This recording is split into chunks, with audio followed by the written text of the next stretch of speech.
This week we're looking at number 6 in our study of the book of Romans, and this one is looking at Romans chapter 5 entitled Adam and Jesus.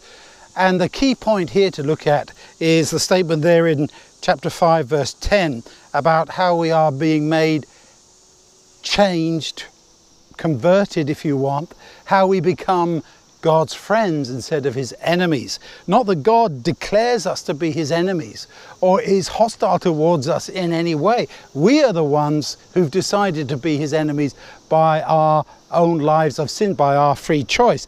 And as we look at that on this lovely end of summer day with the cicadas singing and the sun shining, one might be forgiven for thinking, as the poet said, that God's in his heaven, all's right with the world. But yes, God's in his heaven, but everything is not all right in this world, is it? And as we think of this, we understand the difference between Adam and Jesus in the way that they responded to the attacks of the devil. And this is what Paul is at pains to discuss here in this particular chapter. He wants to show that Adam failed, but Jesus succeeded. And it's not a question of if he can do it, we can do it. He's simply saying that Jesus was able to live this life and be true and faithful in the way that Adam was not. And the fact that as we trust in God, as we accept his help, as we follow the way that Jesus has shown us and accept his help in our lives, we can move from the camp of Adam to the camp of Jesus, if you will. Is God our friend or our foe? Sometimes we tend to think of God as being both. As Blaine Smith says in his statement, Our Shifting View of God, most of us find that our view of God vacillates considerably. In the beginning, there in the garden, God was Adam's friend.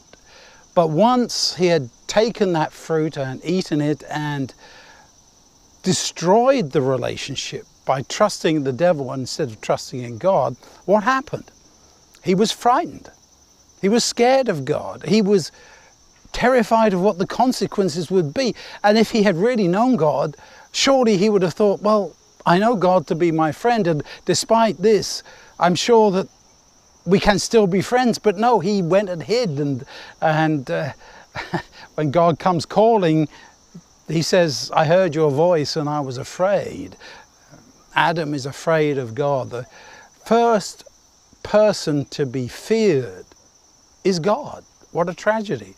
This loving Father is now seen as whatever, an ogre, a tyrant, a vindictive judge, whatever symbol, whatever idea you might want to have. And so at that point, God has a serious problem.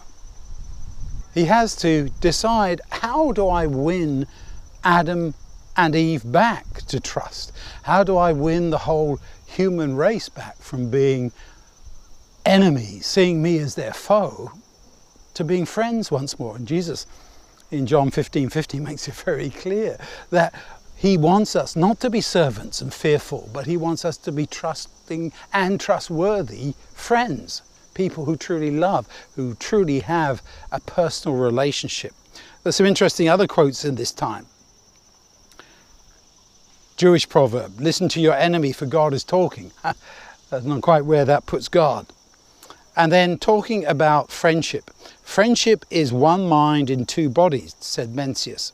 And Abraham Lincoln said, am I not destroying my enemies when I make friends of them? Instead of being at war, instead of attacking one another, what about this whole concept of friendship? And let's see God as being this one who came to us. Jesus came, fully God, to show us what he's really like. To not simply show us that his way is possible, that you can live a sinless life and all those kinds of things. More significantly, is to say, this is me. And you don't need to be afraid in the way that Adam and Eve were afraid of me in the garden. May God help you as you study this week and you think of how God turns us from enemies into friends.